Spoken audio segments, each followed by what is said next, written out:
और बहुत सिद्धांतिक भाषा में अपन बात कर रहे हैं। आचार्य भगवान हमें यहां बता रहे हैं कि भगवान की वाणी, कैलाश चंद जी किसकी वाणी?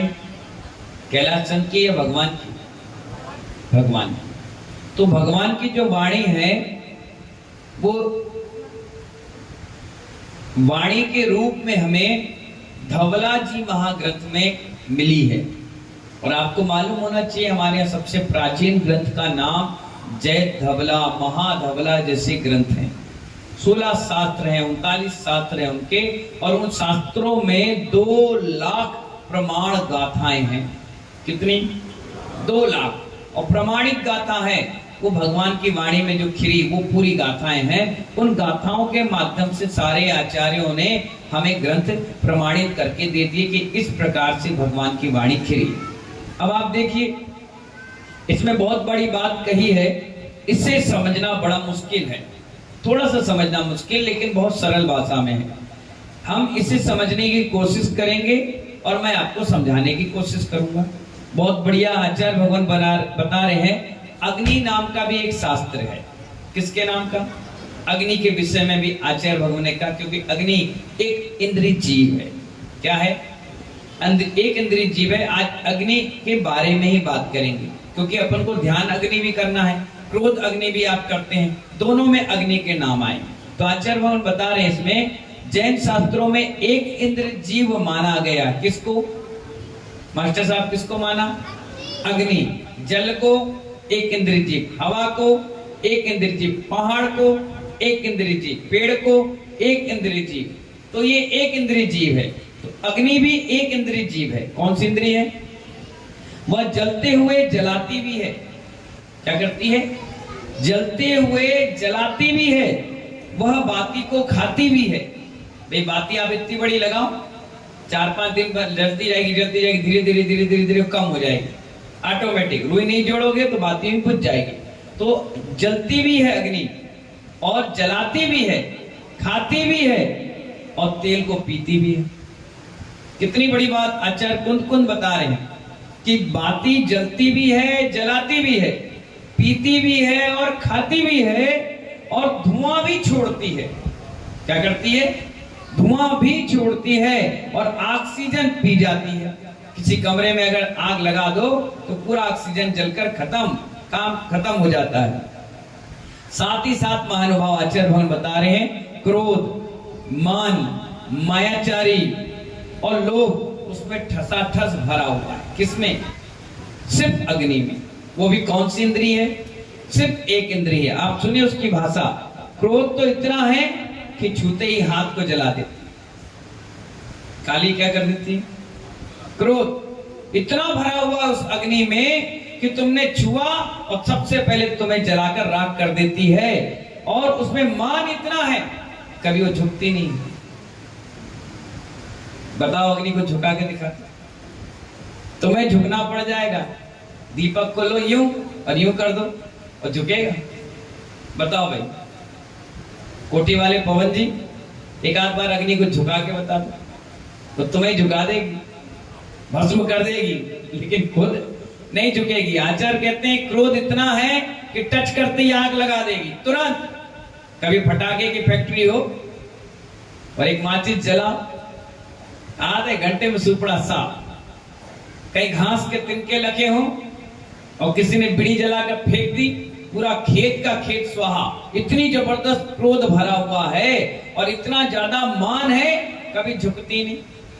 सिर्फ अग्नि की चर्चा कर रहे हैं, एक इंद्रिय जीव अग्नि की, झुकती नहीं है। और आचार्य कहते हैं इतनी मायाचारी उसमें ठसाठस भरा हुआ है और लोभ इतना है कि सारी सामग्री डाल दो 2 मिनट में स्वाहा। भूख है ना, लोभ है, पूरी स्वाहा हो जाती है। और आचार्य कहते हैं और दामाद को कितनी दे दो, यह है तो नहीं कोई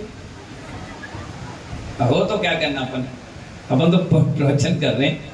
तो दामाद को कितने ही दे दो तो दूध हर साल फिर आ जाता, लाओ हर 6 में लाओ। और खुद से नहीं जमे तो अपनी बहुरानी को भेज देता, तुम ले आओ, हम नहीं बोल पाएंगे। और जब हम आए तो खूब अच्छा सम्मान करना। तो हमारे आचार्य भगवान कहते हैं दामाद को कितना दे दो वो कभी खुश नहीं हो सकता। क्या दिया तेरे माँ ने, तेरे बाप ने क्या दिया, बेकार है, दे दिया सड़ा सा कपड़ा, इससे अच्छा तो हम पहनते, भले टॉवेल में पूरी जिंदगी निकाले बाप बेटा, कच्चा में घूमते होंगे, लेकिन फोकट की चीज मिलती है ना तो कहने के लिए मिल जाता। क्या दिया बता? और तुमने अपनी बहन को क्या दिया? जो तुमने लाई उसी में से आधा रख लिया और आधा दे दिया। देखो हमने कितनी शान शौकत कर ली। ये होते हैं सिस्टम।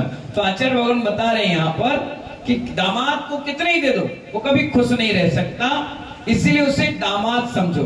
किसको?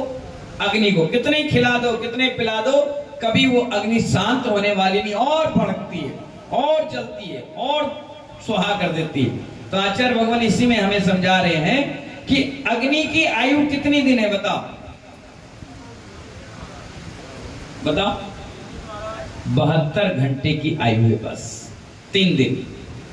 कोई भी अग्नि अगर जलती है तो शांत कितने दिन में हो जाती हो? 72 घंटे, यानी 3 दिन में। ये आगम की है। धवला महाधवला जैसे ग्रंथों में लिख रहा है, एक इंद्रिय जीव अग्नि है, अगर एक बार जली तो 3 दिन में शांत हो जाती है। फिर बढ़ते चले जाए वो बात अलग है, लेकिन जहां आग लगी है वहां 3 दिन के अंदर वो अपने आप शांत हो जाएगी। उसकी आयु 3 दिन की है। और सबसे छोटी यानी उत्कृष्ट आयु है, छोटी आयु है अंतर मुहूर्त, यानी 48 मिनट में जल करके समाप्त हो जाती है। इसलिए आचार्य भगवान कहते हैं अग्नि, इसके भी 3-4 भेद है। पहला जीव का नाम क्या है? अग्नि, फिर उसका नाम है अग्निकायिक, और तीसरा है अग्निकाय। अग्नि, अग्निकायिक और अग्निकाय। जैसे अग्नि नाम संज्ञा हो गई, अग्नि नाम क्या हो गई? संज्ञा हो गई। और अग्निकाय यानी वो जल रही है। अग्नि नाम संज्ञा हो गई, ये अग्नि है। और दूसरा उसका नाम क्या हो गया? अग्निकाय, यानी वो जल रही है। और अग्निकाय यानी जल करके राख बच जाती है, उसे अग्निकाय। ये 3 प्रकार का है, जल, जलकायिक और जल काय, 3 प्रकार का। इसी प्रकार अग्नि, अग्निकायिक और अग्निकाय। अग्नि यानी संज्ञा, जो जलती हुई दिख रही है। अग्निकायिक का मतलब वो जल गई, जलती चल रही है। और अग्निकाय का मतलब जो मुर्दा है, बच गई, अब खत्म, राख बची, भस्म बची, अब उसको कहते हैं। आचार्य भगवान बता रहे हैं यहाँ पर, जैसे आदमी का जीव शरीर से निकल जाने के बाद उसका शरीर मुर्दा हो जाता है, इसी तरह अग्नि बुझ जाने के बाद उसकी राख गोला बच जाता है, वो अग्निकाय है। क्या है? अग्निकाय। आचार्य भगवान बहुत अच्छे अनुभव से बता रहे हैं, अग्नि बहुत दयालु भी होती है। अब ये नेगेटिव सुने थे, अब इसके पॉजिटिव सुनो। दोनों तरीके की होती है। अग्नि बड़ी दयालु होती है, वह अंधेरे में रास्ता दिखाती है। लालटेन लेते हो, दिया जलाते हो, लाइट चले जाए तो क्या अग्नि जलाते हो? ये लाइट जो दिख रही है ना, ये करंट, ये भी अग्नि है। तो क्या करती है? दयालु भी है, अंधेरे में रास्ता भी दिखाती है। और ठंडी हो जाए तो लोग देखिए लकड़ी से जला करके बैठते हैं, तापते हैं, हीटर जला देते हैं, गर्म पानी कर लेते हैं, तो मानव गर्मी पैदा करती है। दीपक जलाते हैं तो भगवान की आरती भी उतरती है, अग्नि से होती है, बिना अग्नि के कुछ नहीं कर सकते। दीपक से प्रकाश फैलता है। और इस तरह अग्नि बहुत बड़ी कृपालु है। और फिर आचार्य कहते हैं वो बहुत उपकारी तो है मगर दुखदायक भी है। क्या है? दुखदायक भी है। वह कैसे? कितनी झोपड़ियों को उसने जलाया। किसने जलाया? लोग कहते हैं मैंने जलाया। अबे तू कौन होता है जलाने वाला भैया? तो कौन है जलाने वाला? अग्नि जलाती है। कौन जलाती है? निमित्त तो मिल गया, अग्नि जलाती है। कितने पेड़ों को जलाया, क्या क्या उत्पात नहीं किए इस अग्नि ने। इस अग्नि ने परोपकार भी किए तो दुखदाई भी रही। कई बार महिला गुस्सा में आग लगा लेती, रोटी जलाते जाते साड़ी जला लेंगी, हाथ जला लेंगी, गुस्सा किस पे होंगी? बच्चों पे 2-4 जड़ देंगी। तो महानुभाव परोपकारी भी है अग्नि और दुखदाई भी है। इसके 7 जीव होती है अग्नि की। कितनी? अभी बता रहे, सब धवला जी महान ग्रंथों में आया है, एक एक पॉइंट की भाषा आई है।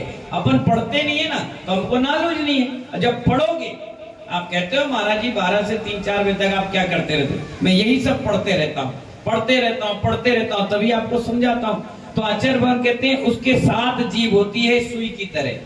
कितनी जीभ होती है अग्नि की? जब दीपक जलेगा ना तो कभी उसको बारीकी से देखना, उसकी एक एक लय आपको दिखेगी, 7 जीभ, अपने आप समझ में आ जाएगा। तो आचार्य भगवान इसमें बता रहे हैं उसकी 7 जीभ होती है सुई की तरह। और यह भी क्या है? अग्नि ब्रह्म है। क्या है? अग्नि ब्रह्म है। अग्नि कूड़े कचड़े को जलाकर राख कर देती है। इसी तरह जब हम ध्यान करते हैं तो ध्यान अग्नि में हमारे सारे कर्म कूड़े और कचड़ों की तरह जलकर समाप्त हो जाते हैं। इसलिए 2 प्रकार की अग्नि महत्वपूर्ण है, एक क्रोध अग्नि और एक ध्यान अग्नि। क्रोध अग्नि में अग्नि का काम है बिना वजह एक दूसरे को लड़ाना, वो है क्रोध अग्नि। और ध्यान अग्नि है, ध्यान अग्नि को अगर आपने प्रज्वलित कर लिया तो हमारे धीरे धीरे कर्म नष्ट हो जाएंगे और एक दिन हम भगवान आत्मा बनकर सिद्ध में विराजमान हो जाएंगे। सिर्फ अग्नि की चर्चा, एक इंद्रिय जीव किसकी? इसीलिए महानुभाव जैन शास्त्रों में अग्नि का खूब विस्तार से वर्णन है। इसलिए अग्नि को खूब मनमानी से हम जलाते नहीं है, कभी नहीं जलाना चाहिए। मनमानी खूब आप लोग जलाते रहे तो कभी नहीं जलाना चाहिए। इससे जो धुआं फैलता है, क्या फैलता है? आचार्य भगवान बता रहे हैं इसमें जो धुआं फैलता है, यदि वो चंदन की अगरबत्ती का धुआं हो तो स्वास्थ्य के लिए लाभदायक होता है। किसका धुआं? सुनते जाना बड़े ध्यान से। अगर अग्नि का धुआं हो रहा है तो चंदन का जलाओ, और चंदन का जलेगा तो वो स्वास्थ्य के लिए लाभदायक होगा। और जहां मुर्दे जलाए जाते हैं, अगर उसका धुआं आपके शरीर में चला गया तो धीरे धीरे आपके स्वास्थ्य को वो खराब कर देगा, आपकी आयु घट जाएगी। इसलिए जब भी मुर्दा जलाया जाता है तो केसर, कपूर, नारियल और चंदन की लकड़ी डाली जाती है, जिससे वहां होने वाला धुआं आसपास रहने वालों को हानिकारक ना करे, जिससे मुर्दे के शरीर से निकलने वाली बदबू का धुआं स्वास्थ्य को हानिकारक ना बनाए। चंदन के, कपूर के और गोले के धुएं से वो दब जाए, हमारा स्वास्थ्य ठीक हो जाए। इस तरह अग्नि बहुत उपयोगी भी है और एक इंद्रिय जीव भी है और हानिकारक भी है। ये छठम काल में जब अग्नि का लोप होगा, पंचम काल में ये अग्नि के लोप होते ही सारे संसार में प्रलय आ जाएगा। हम सोचते जरूर हैं कि अग्नि का काम क्या है, लेकिन बिना अग्नि के एक क्षण आप चल भी नहीं सकते। ये मोबाइल दिख रहा है, इसको चार्ज करने के लिए भी करंट चाहिए। पानी दिख रहा है, मोटर के लिए भी अग्नि चाहिए। भोजन के लिए भी अग्नि चाहिए। कपड़े धोने के लिए भी, सारी व्यवस्थाओं के लिए एक इंद्रिय जीव अग्नि चाहिए। लेकिन आचार्य भगवान कहते हैं इसका उपयोग करो, दुरुपयोग ना करो। इन्हीं मंगल भावनाओं के साथ 3 दिन की आयु है। कितने दिन की? किसकी? हमारी तुम्हारी? एक इंद्रिय जीव की। और हम तो ना जाने और तुम भी कितनी बार इस जन्म मरण में 1 इंद्रिय, 2 इंद्रिय, 3 इंद्रिय, 4 इंद्रिय, 5 इंद्रिय, क्या जाने कितनी बार बने होंगे और बनकर मरे होंगे। अच्छे दीपक में मरे होंगे तो अच्छी जगह पहुंचे होंगे, और ऐसे मुर्दे में जले होंगे तो दूसरों को भी मारा होगा और खुद भी मरे होंगे। इसलिए अच्छी चीजों का उपयोग अच्छी चीजों के लिए किया जाए तो शुभ उपयोग में चला जाता है। इन्हीं मंगल भावनाओं के साथ कल आगे की विषय पर चर्चा करेंगे। जब तक के लिए बोलिए जय महावीर भगवान की।